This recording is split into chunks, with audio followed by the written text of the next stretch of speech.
ഇതൊരു ശിവരാത്രി വ്ളോഗാണേ. ഞാൻ രാവിലെ 6 മണിക്ക് തന്നെ നല്ല ചടപ്പോടെ എണീറ്റു. 7 മണി ആകുമ്പോഴത്തേക്ക് അമ്പലത്തിലെത്തണം. സത്യം പറഞ്ഞാൽ ഉറക്കം എണീറ്റ് കഴിഞ്ഞാൽ ഇനി ഉറങ്ങണമെങ്കിൽ പിറ്റേ ദിവസമാവും. കാരണം ശിവരാത്രി നോറ്റുണ്ട്. അതുകൊണ്ട് തന്നെയാണ് 6 മണിക്ക് എണീറ്റത്. ഒരു 5 മണിക്കൊക്കെ എണീറ്റ് സെറ്റ് സാരിയൊക്കെ കൊടുത്ത് അമ്പലത്തിൽ പോകണം എന്നൊക്കെ വിചാരിച്ചിട്ടുണ്ടായിരുന്നു. പക്ഷേ ഉറക്കം ഒഴിക്കണ്ടേ. അപ്പോൾ 5 മണിക്കൊക്കെ എണീറ്റിട്ട് പിന്നെയും ഉറങ്ങാതെ നിന്ന് കഴിഞ്ഞാൽ ഭയങ്കര ബുദ്ധിമുട്ടായിരിക്കും. കാരണം ഉറങ്ങാൻ തന്നെ 12 മണിയായിട്ടുണ്ടായിരുന്നു. അപ്പോൾ പിന്നെ വലിയ മോഡിഫിക്കേഷനൊന്നും നിന്നില്ല. പെട്ടെന്ന് തന്നെ കുളിച്ചിട്ട് അമ്പലത്തിലേക്ക് പോകണം. 6 മണി കണ്ടിട്ട് സത്യം പറഞ്ഞാൽ കുറച്ചധികം ദിവസമായിട്ടുണ്ട്. അതുകൊണ്ട് തന്നെ 6 മണി എന്ന് പറഞ്ഞ സമയത്തൊക്കെ പുറത്ത് നല്ല ഇരുട്ടാണ്. നേരം വെളുത്തിട്ടൊന്നും ഉണ്ടായിരുന്നില്ല. മറ്റേത് ഡ്രസ്സ് ഇടുന്നതിലും സ്പെഷ്യലാണ് കേട്ടോ ഈ ഡ്രസ്സ് എനിക്ക് ഇടുന്നതിൽ തോന്നിയിട്ടുള്ളത്. കാരണം ഞങ്ങൾ 4 ഫ്രണ്ട്സ് കൂടിയിട്ട് അർഹ ഡിസൈൻസ് എന്ന് പറഞ്ഞിട്ടൊരു ക്ലോത്തിങ് ബിസിനസ് തുടങ്ങിയിട്ടുണ്ടായിരുന്നു. സോ ഇത് ഞങ്ങൾ അർഹയിൽ വരുന്ന കുർത്തിയാണ് കേട്ടോ. ജസ്റ്റ് 650 രൂപയേ ഉള്ളൂ. ഭയങ്കര അടിപൊളി കംഫർട്ടബിൾ ആയിട്ടുള്ള മെറ്റീരിയലാണ്. 2 പീസ് സെറ്റാണ് കേട്ടോ. പെട്ടെന്ന് ചടപടയെ കുളിച്ച് അമ്പലത്തിലെത്തിയിട്ടോ. ഒരു 7 മണി ആകുമ്പോഴത്തേക്കും ഞാൻ അമ്പലത്തിലെത്തി.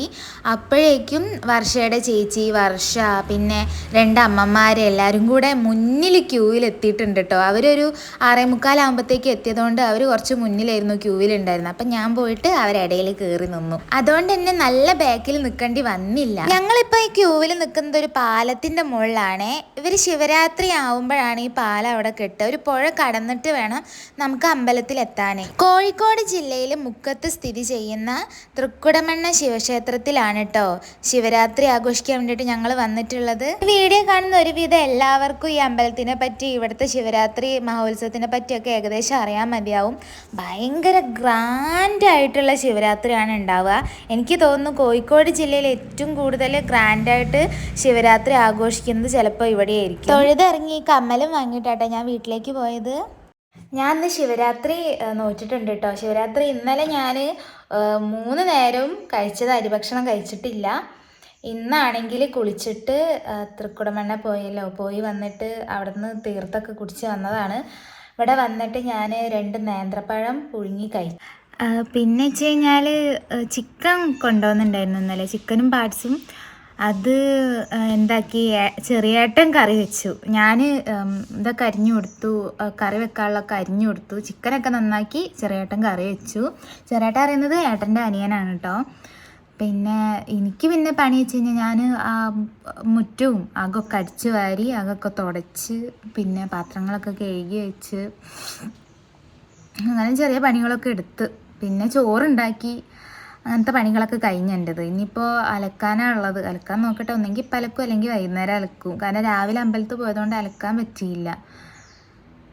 ഇനിയിപ്പോൾ ഇവിടെ ആരും ഇല്ല. 2 ഓറഞ്ചും എടുത്ത് തിന്നു ഞാൻ. ഇവിടെ ആരും ഇല്ല. ബോറടിക്കുന്നുണ്ട്. അമ്മയൊക്കെ പോയതാണ്. ഏട്ടൻ കൊണ്ടോട്ടിയില്ല, തിരൂരങ്ങാടിയാണുള്ളത്. ഇന്നലെ പോയതാണ്. പിന്നെ ഇന്നലെ സംഗതി ഉണ്ടായി. വാലന്റൈൻസ് ഡേക്ക് ഞാനൊരു ഗിഫ്റ്റും കൊടുത്തില്ല എന്ന് ഞാൻ പറഞ്ഞില്ലേന്. അപ്പോൾ എനിക്ക് നല്ല വിഷമമായിണ്ടായിരുന്നു. എന്തെങ്കിലുമൊക്കെ ഒന്ന് കൊടുക്കണമല്ലോ വിചാരിച്ചിട്ട് ഞാൻ എന്താക്കി, ഏട്ടൻ്റെ കൂടെ പണിയെടുക്കണ രഞ്ജിത്തേട്ടനും ഉണ്ട്, പിന്നെ സച്ചു പറയണ ചെക്കനും ഉണ്ട് കേട്ടോ. അപ്പോൾ ഓരോടൊക്കെ മെസ്സേജ് അയച്ച് വിളിച്ചൊക്കെ ഒരു വെറുപ്പിച്ച് പാവം ഓര് പോയിട്ട് ഒരു റോസും പിന്നെ ഒരു ഡയറി മിൽക്ക് ഓറിയോൻ്റെ ഒരു ഡയറി മിൽക്കും കോബ്രാൻ്റെ ഒരു സ്പ്രേയും വാങ്ങിക്കൊടുക്കും. എനിക്ക് ഇഷ്ടമാണ് കോബ്രാൻ്റെ സ്മെല്ല് കേട്ടോ. അപ്പം അതിൻ്റെ ഒരു സ്പ്രേയും വാങ്ങിക്കൊടുത്തു. ഇന്നലെ രാത്രി 11 മണിയൊക്കെ ആയപ്പോഴാണ് കൊടുത്തത്. വാലന്റൈൻസ് ഡേ കഴിയാൻ നേരത്തെ. എന്നാലും എന്തെങ്കിലും ഒന്ന് കൊടുത്തതിന് ഞാൻ ഭയങ്കര ഹാപ്പി കേട്ടോ. അതിന് ഓരോടും താങ്ക്സ് പറയുന്നു.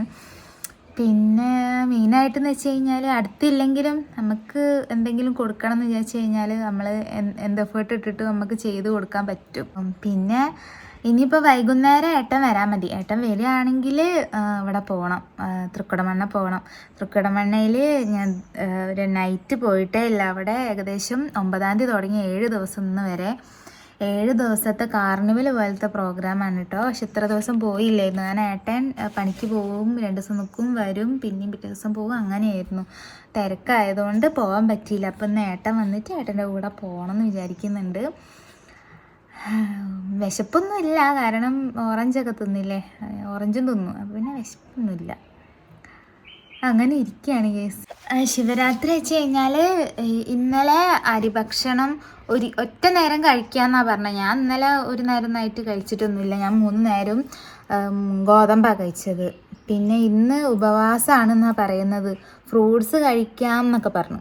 ഫ്രൂട്ട്സ് പക്ഷേ ഞാൻ എൻ്റെ അമ്മമ്മേനെ വിളിച്ചപ്പോൾ അമ്മമ്മ പറഞ്ഞു ഫ്രൂട്ട്സ് മാത്രമല്ല നമുക്ക് ഗോതമ്പിൻ്റെ ഒക്കെ കഴിക്കാമെന്ന് പറഞ്ഞു. അപ്പം ഞാൻ വിചാരിച്ചു ഗോതമ്പിൻ്റെ നോക്കട്ടെ, രാത്രിയൊക്കെ കഴിക്കുക. ഇത്ര നേരമായിട്ട് ഞാൻ കഴിച്ചില്ല. ഇനി 2 മണി വരെ ഉറങ്ങാതെ നിൽക്കണം രാത്രി. എന്നിട്ട് അത് കഴിഞ്ഞ് നാളെ രാവിലെ എണീറ്റിട്ട് തുളസി വെള്ളമൊക്കെ കുടിച്ചിട്ട് നോമ്പ് മുറിക്കണം. അങ്ങനെയൊക്കെയാണ് വിചാരിക്കുന്നത്. ശിവരാത്രി അങ്ങനെ നോറ്റു. ഇവിടെ സദ്യ ഉണ്ട്, തൃക്കുടമണ്ണ. എനിക്ക് ഈ അമ്പലത്തിലുള്ള അന്നദാനം പറഞ്ഞാൽ ഭയങ്കര ഇഷ്ടമാണ്. പക്ഷേ നോമ്പെടുത്തതുകൊണ്ട് കഴിക്കാൻ പറ്റില്ലല്ലോ. ഇനിയിപ്പം അടുത്ത കൊല്ലം ശിവരാത്രി നോക്കാതെ അവിടുത്തെ ഭക്ഷണം ഒന്ന് കഴിക്കണം.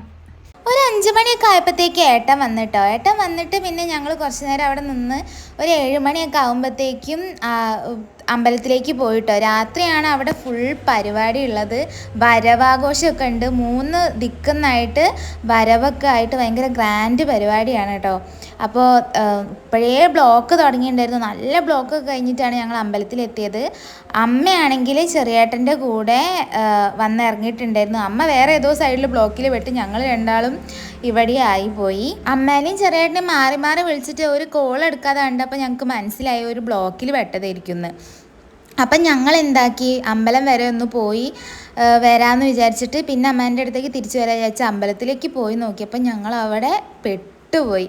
കാരണം നല്ല തിരക്കായിരുന്നു ഉണ്ടായിരുന്നത്. പ്രത്യേകിച്ച് ആ പാലത്തിൽ കൂടെ വേണമല്ലോ എല്ലാവർക്കും അങ്ങോട്ടും ഇങ്ങോട്ടും വരണം എന്നുണ്ടെങ്കിൽ. അപ്പം പെട്ടെന്ന് ആ പാലം പെട്ടെന്ന് ബ്ലോക്കാവും. പക്ഷെ എന്തൊക്കെ പറഞ്ഞാലും അവിടെ നല്ല വൈബാണ് കേട്ടോ. ഡെക്കറേഷനൊക്കെ ചെയ്തിട്ട് നല്ല ഭംഗിയാണ് കാണാൻ. പിന്നെ എന്താ ഈ കാണുന്ന 2 ആൾ ഞങ്ങളുടെ കസിൻസാണ്. 2 ആളെയും കല്യാണം ഇതാ അപ്പം നേരെ കഴിഞ്ഞിട്ടേ ഉള്ളൂ. ഞാൻ പറഞ്ഞു നമ്മളെ വീഡിയോയ്ക്ക് വേണ്ടിയിട്ട് ഹായ് തരുമോ ചോദിച്ചപ്പോൾ ഒരു ഹായ് തന്നത് കേട്ടോ. അവർക്കും ഉണ്ട് യൂട്യൂബ് ചാനൽ, കലേഷ് രാജ് എന്നാണ് കേട്ടോ ഒരു യൂട്യൂബ് ചാനലിൻ്റെ പേര്. അത് കഴിഞ്ഞിട്ട് ഞങ്ങൾ കാർണിവലിൻ്റെ ഭാഗത്തേക്ക് പോയേ. അവിടെ ഈ യന്ത്രഊഞ്ഞാലുണ്ടായിരുന്നു. അപ്പം ഏട്ടൻ പറഞ്ഞു യന്ത്രഊഞ്ഞാൽ കയറാന്ന്. എനിക്ക് ഈ തോണിയില്ല, ആകാശത്തോണിയിൽ കയറുന്നതിനോട് വലിയൊരു താല്പര്യക്കുറവുണ്ട്. കാരണം അത് ഭയങ്കര ബുദ്ധിമുട്ടാണ്. കാരണം മുകളോട്ട് പോകുമ്പോൾ കുഴപ്പമില്ല, താഴോട്ട് വരുന്ന സമയത്ത് വയറൊക്കെ കൂടെ കുഴഞ്ഞ പോലെയായി കൊളത്തി പിടിക്കണ ഒരു അവസ്ഥയാണ്. ഞാൻ ഒരു തവണയെ അതിൽ കയറിയിട്ടുള്ള, കയറിയപ്പോൾ തന്നെ എനിക്ക് മതിയായി. പിന്നെ എനിക്കതിൽ കയറുന്നതിനോട് ഇഷ്ടേ അല്ല. ഇത് പിന്നെ എനിക്ക് വലിയൊരു കുഴപ്പമില്ലായിരുന്നു. അപ്പം അതിൽ കയറാൻ വേണ്ടിയിട്ട് വെയിറ്റ് ചെയ്യാം കേട്ടോ.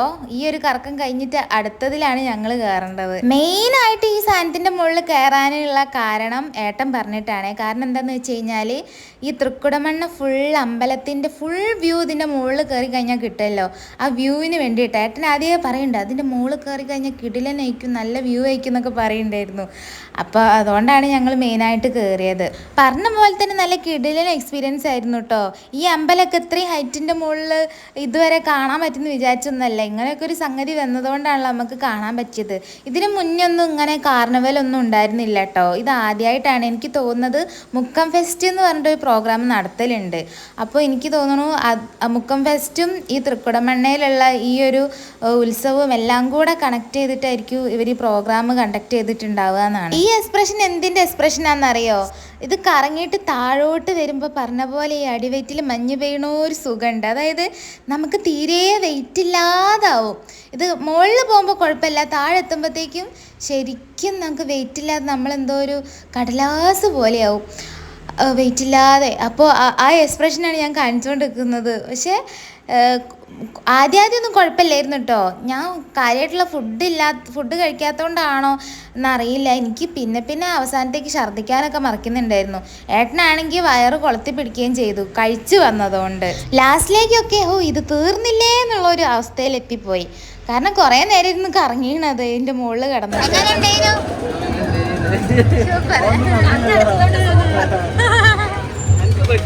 ആ മോൻ ഫുള്ള് കണ്ണടിച്ചിട്ട് വരുന്നുണ്ടായിരുന്നു, പേടിച്ചിട്ടോ. ഞങ്ങൾ അതിൻ്റെ മുകളിൽ നിന്ന് പരിചയപ്പെട്ട ഫാമിലിയാണേ. തിരക്കിൻ്റെ ഇടയിൽ പെട്ടതുകൊണ്ട് വരവ് നല്ല രീതിയിൽ കാണാൻ പറ്റിയില്ല. അവിടുന്ന് ഇവിടുന്നൊക്കെ ആയിട്ട് കുറച്ചായിട്ട് കഴിഞ്ഞിട്ടാണ് വരവ് കണ്ടത്. അമ്മ വിളിച്ചിട്ടുണ്ടായിരുന്നു, അമ്മ ഒരു ആലിൻ്റെ അവിടെ നിൽക്കുന്നുണ്ട് എന്ന് പറഞ്ഞിട്ട്. അമ്മയ്ക്ക് അവിടെ നിന്ന് നല്ല രീതിയിൽ വരവ് കാണാൻ പറ്റുന്നുണ്ടായിരുന്നു കേട്ടോ.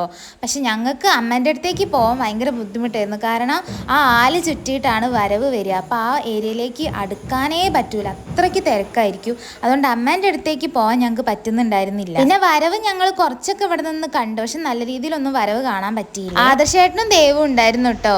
സത്യം പറഞ്ഞാൽ അവരെയും തെരഞ്ഞിട്ടാണ് ഞങ്ങൾ അമ്പലത്തിൻ്റെ അടുത്തേക്ക് പോയിട്ടുണ്ടായിരുന്നത്. അവർ തൊഴാൻ പോയ സമയത്ത് പിന്നെ അവരെ കാണാതായപ്പോൾ കുറേ നേരം വെയിറ്റ് ചെയ്യേണ്ട വിചാരിച്ചിട്ടാണ് ഞങ്ങൾ യന്ത്രയൂഞ്ഞാലിലും കയറിയിട്ടുണ്ടായിരുന്നത്. പിന്നെ അവർ ഇവിടെ എത്തിട്ടോ, മരണക്കിണറിൻ്റെ അടുത്ത് എത്തി. അപ്പോൾ ഞങ്ങളോടും അങ്ങോട്ട് വരാൻ പറഞ്ഞു. അങ്ങനെ ഞങ്ങളെല്ലാവരും കൂടെ മരണക്കിണറും കാണാൻ പോയേ. ഞാൻ ആദ്യമായിട്ടാണ് മരണക്കിണർ കാണുന്നത് കേട്ടോ. എനിക്ക് ഏകദേശം ഒരു ഐഡിയ ഉണ്ട് ഇങ്ങനെ ഈ കിണറിൻ്റെ മുകളിൽ കൂടെ ഒക്കെ ഓടിക്കുന്നുള്ളത്. പക്ഷേ ഇത് നമ്മൾ പ്രതീക്ഷിച്ചതിലും അപ്പുറമായിരുന്നു അവിടുന്ന് ഞങ്ങൾ കണ്ട കാഴ്ച. എൻ്റെ ഭഗവാൻ, എങ്ങനെയാണ് ഇവർക്ക് ഇങ്ങനെയൊക്കെ ഓടിക്കാൻ പറ്റുന്നത്? ഒരു ഐഡിയ ഇല്ല. ശരിക്കും നമുക്ക് പേടിയാവും. പക്ഷെ അവർ കൂളായിട്ടാ, നിത്യാഭ്യാസി ആനയെ ചുമക്കുമെന്ന് പറയുന്ന പോലെയായിരുന്നു അവർ പോയിട്ടുണ്ടായിരുന്നേ. കൈ പിടിക്കാതെയോ ബൈക്കിൻ്റെ മുകളിൽ കയറിയിരുന്നു കേട്ടോ, എന്തൊക്കെയൊക്കെയോ കാണിക്കുന്നുണ്ടായിരുന്നു. സ്കില്ല് എന്നൊക്കെ പറഞ്ഞാൽ ഇത് തന്നെയാണ് കേട്ടോ. നമ്മൾ കണ്ണിമ വെട്ടാതെ നോക്കി നിന്ന് പോവും.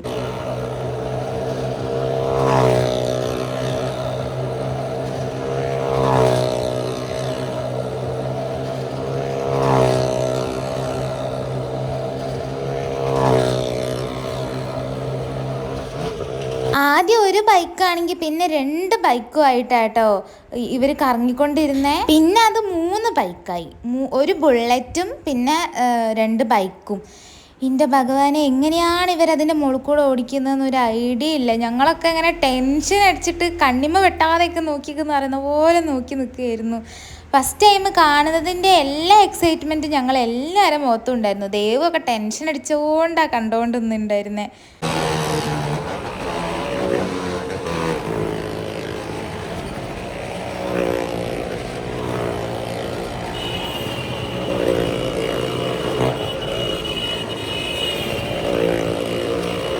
അത് കഴിഞ്ഞപ്പോൾ തന്നെ കാറും വന്നു. പിന്നെ കാറിൻ്റെ മുകളിൽ വെച്ച് കഴിഞ്ഞാൽ കാർ ഓടിച്ചുകൊണ്ടിരിക്കുന്ന ആളും അതിൻ്റെ ബാക്കിലിരിക്കുന്ന പെണ്ണും 2 ആളും കൂടെ വണ്ടീൻ്റെ മുകളിൽ കയറി നിൽക്കുന്നു. എന്നിട്ട് കാലുകൊണ്ടാണ് അയാൾ ഈ സ്റ്റെയറിംഗ് ഒക്കെ തിരിക്കുന്നതും കാര്യങ്ങളൊക്കെ ചെയ്യുന്നത്. എങ്ങനെയാണ് ഇവർക്ക് ഈ സ്കില്ലൊക്കെ കിട്ടുന്നതെന്ന് ആർക്കറിയാം. അത് കഴിഞ്ഞ് ബുള്ളറ്റ് ഓടിച്ചുകൊണ്ടിരിക്കുന്ന ആൾ ബുള്ളറ്റ് താഴെ വെച്ചിട്ട് കാറും കൊണ്ടുവന്ന്. എല്ലാത്തിൻ്റെയും പുറമെ ആ പെണ്ണ് ആ കാറിൻ്റെ മുകളിൽ തൂങ്ങി കിടക്കുകയായിരുന്നു. എന്തൊക്കെ കാണണം.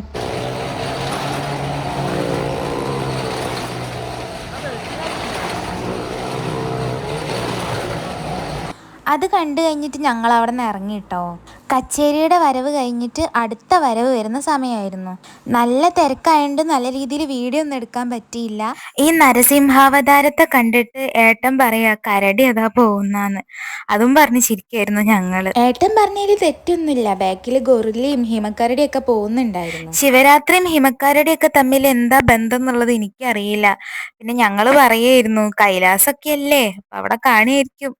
ഞാൻ പറഞ്ഞു ശിവേട്ടൻ വിളിച്ചപ്പോ വന്നതായിരിക്കും എന്നൊക്കെ പറഞ്ഞ് ഞങ്ങൾ ഓരോ തമാശ പറയായിരുന്നു.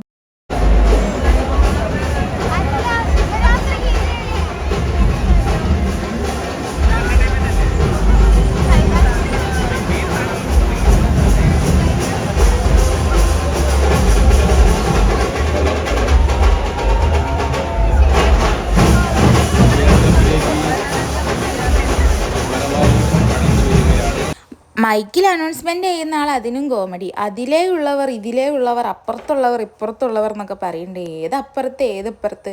അയാൾ കൈകൊണ്ട് ചൂണ്ടുന്നുണ്ടാവും. ഞങ്ങൾക്ക് മനസ്സിലാവണ്ടേ ഏതാണ് അപ്പുറം അപ്പുറം എന്ന്. കാരണം തിരക്കിനിടയിൽ അയാളെ ഞങ്ങൾ കാണുന്നില്ലല്ലോ. റിജേട്ടൻ്റെയും മുത്തുവിൻ്റെയും വാവയാണ് ഇട്ടത്. ഞങ്ങൾ ആ തിരക്കിൽ കുഞ്ഞുവാവനെ എടുത്ത് പോയതായിരുന്നു. അവിടെ നല്ല തിരക്കായിരുന്നു.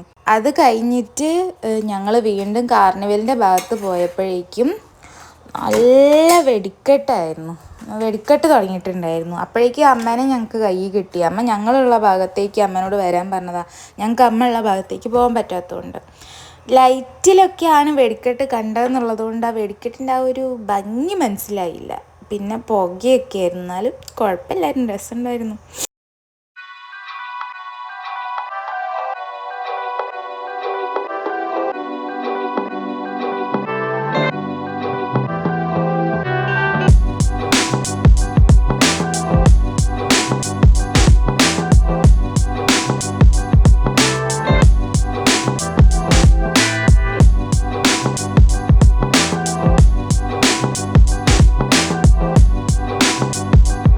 കഴിഞ്ഞിട്ട് അമ്മനെ ഒരു റൈഡിലും കയറ്റിയില്ലല്ലോ. അപ്പം ഞങ്ങൾ ആകാശത്തോണിയിൽ കയറണമെന്ന് വിചാരിച്ചിട്ടോ. അപ്പോൾ ആകാശത്തോണിയിൽ അവിടെ GPayയോ ഫോൺ പേയോ അങ്ങനത്തെ ഓൺലൈൻ പേയ്മെൻറ്റ് ഇല്ലായിരുന്നു. അപ്പം ഞങ്ങൾ വിചാരിച്ചു തൊട്ടപ്പുറത്ത് തന്നെ ഈ റൈഡിൻ്റെ പേരെന്താണെന്നൊന്നും എനിക്കറിയില്ല. ഒരു തവണ വയനാട്ടിൽ വെള്ളിയൂർക്കാവ് ഉത്സവത്തിന് പോയപ്പോൾ ഞങ്ങൾ കസിൻസായിട്ട് കയറിയിട്ട് എൻ്റെ കൈത്ത കുളിക്കുന്നുണ്ടായിരുന്നു. അതിന് ശേഷം പിന്നെ ഞാൻ ഒരു തവണ കയറിയിട്ടുണ്ടായിരുന്നു. പിന്നെ ഇത് അമ്മയെ നമുക്കെന്നാൽ ഇതിൽ കയറാമെന്ന് പറഞ്ഞിട്ട് ഞാനും അമ്മയും കൂടെ പോയിട്ട് കയറിയതേ. അമ്മ പകുതി എത്തിയപ്പോൾ അമ്മ ഫ്ലാറ്റായി. എല്ലാം കൂടെ കണ്ടിട്ട് തല കറങ്ങി എന്തൊക്കെയൊക്കെയോ ആയിട്ട് അമ്മ എൻ്റെ കഴുത്തിൽ ചാരി കിടന്നു. പക്ഷെ ഞാൻ നല്ലോണം എൻജോയ് ചെയ്തിട്ട് ഞാൻ ഫുൾ എൻജോയ്മെൻ്റ് ആയിരുന്നു അതിൻ്റെ മുകളിൽ കയറിയപ്പോൾ. ഇപ്രാവശ്യം കൈത്തൊന്നും ഒളിക്കിയില്ല, നേരെ മറിച്ച് നന്നായിട്ട് അടിപൊളിയായിട്ട് എക്സ്പീരിയൻസ് ചെയ്യാൻ പറ്റി. പക്ഷെ ഉള്ള സംഭവം എന്താണെന്ന് വെച്ച് കഴിഞ്ഞാൽ അതിൻ്റെ മുകളിൽ കയറി കഴിഞ്ഞാൽ നമ്മളൊരു ജ്യൂസ് അടിച്ച പോലത്തെ അവസ്ഥയാവും. മിക്സീൻ്റെ ഉള്ളിൽ ഇട്ടിട്ട് ജ്യൂസ് അടിക്കണ പോലത്തെ അവസ്ഥയാണ് നമ്മൾ അതിൻ്റെ മുകളിൽ കയറി കഴിഞ്ഞാൽ. അടിപൊളിയായിരുന്നു ഗയ്സ്.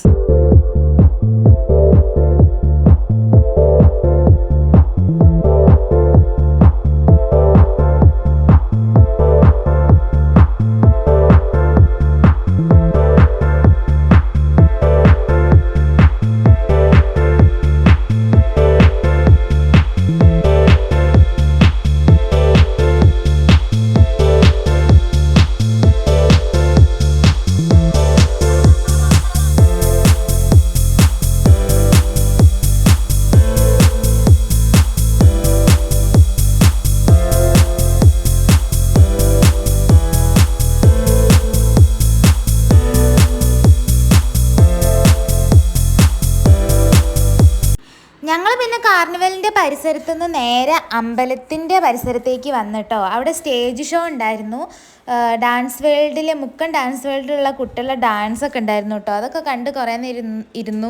കാരണം എന്താണെന്ന് വെച്ച് കഴിഞ്ഞാൽ 2:30 വരെയെങ്കിലും ഉറക്കം ഒഴിക്കണം. ആ 2:30 വരെ ഇവിടെ കുത്തിരുന്ന് കഴിഞ്ഞ് ഈ പ്രോഗ്രാമൊക്കെ കണ്ടിരിക്കുകയാണെന്നുണ്ടെങ്കിൽ ഉറക്കം വരുമൊന്നുമില്ലല്ലോ, സമയം പോകുന്ന അറിയില്ല. അങ്ങനെ പിന്നെ ഞങ്ങൾ ഈ പ്രോഗ്രാമും കണ്ടുകൊണ്ടിരുന്നു. ഡാൻസ് മാത്രമല്ല ഗാനമേളയും ഉണ്ടായിരുന്നു കേട്ടോ. ഗാനമേള ഉള്ള സമയത്ത് കണ്ടൊരു കാഴ്ചയാണ് ഒരു ചേച്ചി ഇത്രയാളെ മുന്നിൽ നിന്ന് ആരെയും ശ്രദ്ധിക്കാതെ ആ പാട്ടിനൊത്ത് ഡാൻസ് കളിക്കുന്നു. കേരളത്തിലുള്ള ആരും അല്ല, തമിഴ്നാട് ഏരിയയിലുള്ള ആരോ എന്ന് തോന്നുന്നു. എനിക്കത് കണ്ടപ്പോൾ അത്ഭുതം തോന്നി. ആ ചേച്ചി ഡാൻസ് കളിക്കുന്ന സമയത്ത് അവിടെ കണ്ടുകൊണ്ടിരിക്കുന്ന എല്ലാവരുടെയും കാഴ്ചപ്പാട് പലതും ആയിരിക്കും. എന്നാൽ പോലും ആരെയും ശ്രദ്ധിക്കാതെ എല്ലാം മറന്ന് സന്തോഷിച്ച് സ്വന്തം സന്തോഷം കണ്ടെത്തി അങ്ങനെ എൻജോയ് ചെയ്ത് ഡാൻസ് കളിക്കാൻ പറ്റുക എന്നൊക്കെ പറയുന്നത് വലിയ കാര്യമാണ്. കുട്ടിയുടെ അമ്മയും അച്ഛനതാ മുന്നിൽ പോകുന്നു. ഞങ്ങൾ വീട്ടിലേക്ക് തിരിച്ചു പോകുന്ന സമയത്ത് ആ കാർണിവൽ നടക്കുന്ന ഭാഗത്ത് റിജേട്ടനും മുത്തും ഉണ്ടായിരുന്നു കേട്ടോ. അപ്പോൾ കുട്ടീനെ ഞാൻ പിടിച്ചു, കാരണം അവർക്ക് ഈ യന്ത്ര ഊഞ്ഞാലിൽ കയറാൻ വേണ്ടിയിട്ട് കുട്ടീനെ വെച്ച് കയറുമ്പോൾ ബുദ്ധിമുട്ടാവില്ല. അപ്പം ഞാൻ പിടിക്കുക, നിങ്ങൾ കയറിയിട്ട് പോരെന്ന് പറഞ്ഞു ഞാൻ. അങ്ങനെ അതൊക്കെ കഴിഞ്ഞിട്ടാണ് ഞങ്ങൾ തിരിച്ച് വീട്ടിലേക്ക് പോയത്. അപ്പം അത്രയേ ഉള്ളൂ. ടാറ്റാ.